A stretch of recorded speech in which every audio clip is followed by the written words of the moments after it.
kusoo dhawaada daawadayaal Qool Media Tv waxaan xogta qarsoon kusoo qaadan doonaa dowladda Itoobiya oo gaartay guul weyn caasimadda Kabul oo gantaalo lagu garaacay Masar Sudan Israiil iyo Turkiga. kusoo dhawaada mar kale xogta qarsoon ee Qool Media Tv si uu muuqaalkan u gaaro qof adigoo kale fadlan waxaan ka codsanayn inaad nala faafiso oo share tiraado like tan ha naga hilmaamin mahadsanid daawade. Dhowr qof ayaa lagu dilay qaar kale oo badan waa la dhaawacay kadib markii gantaalo fara badan lagu garaacay qaybo badan oo kamid ah magaalada Kabul, taas oo ka dhigan weerarkii ugu dambeeyay ee ka dhacay caasimadda Afghanistan.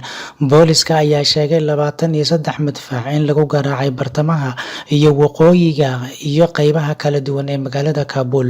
Meelaha la garaacay waxaa kamid ah agagaarka aaga cagaaran ee aadka loo ilaaliyo oo ay degan yihiin safaaradaha iyo shirkadaha caalamiga ah. Saacadu markay ahayd 9 subaxnimo waqtiga maxalliga ee Afghanistan maanta oo Sabti ah, iyada oo lagu saleynayo xogtii ugu horeysay 8 qof ayaa shahiiday, 31 kalena waa la dhaawacay, ayuu yiri afhayeenka wasaaradda arrimaha gudaha Tariq Aryan oo ku eedeeyay kooxda Taliban weerarka inay soo qaaday. Aryan waxa uu yiri argagixisadu waxay gantaalo ku rakibeen gaari yar oo xamuula wayna qarxiyeen, isagoo intaa ku daray in baaritaan uu socdo si loo ogaado sida gaariga uu ku soo galay gudaha magaalada.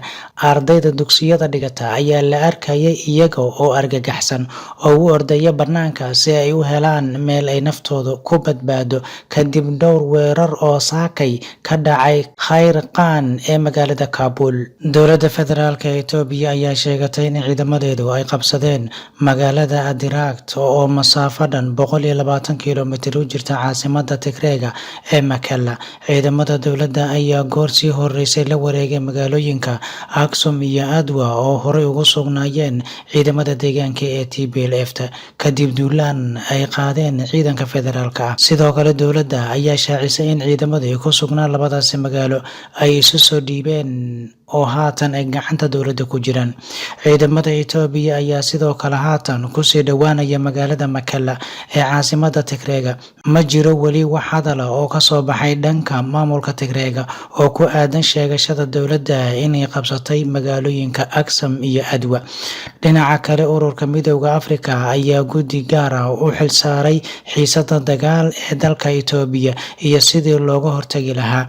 Xubnaha la magacaabay ayaa shaqadooda waxay noqon doontaa dhexdhexaadinta dowladda iyo hoggaanka jabhadda TPLF.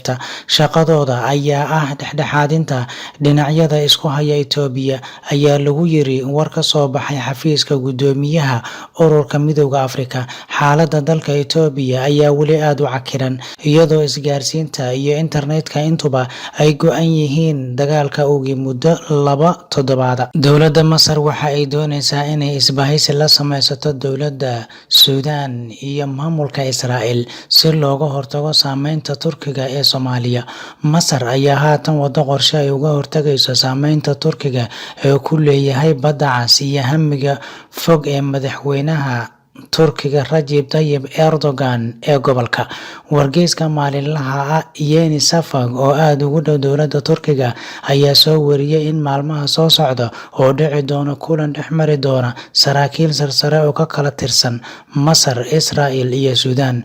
Wargeysku ma shaacin goobta la qorsheeyay inuu ka dhaco kulankaas, balse ajandihiisa ugu weyn ayaa ah in laga wada hadlo isku dubaridida amniga ee gobolka iyo dhimista saameynta sii kordhaysa ee Turkiga ku leeyahay gobolka iyo Soomaaliya. Waad ku mahadsantihiin daawashadiina iyo dhageysigiina. Intaan xog dambe ku kulmi doona waxaan kaga tegaynaa sida iyo nabadgelyo.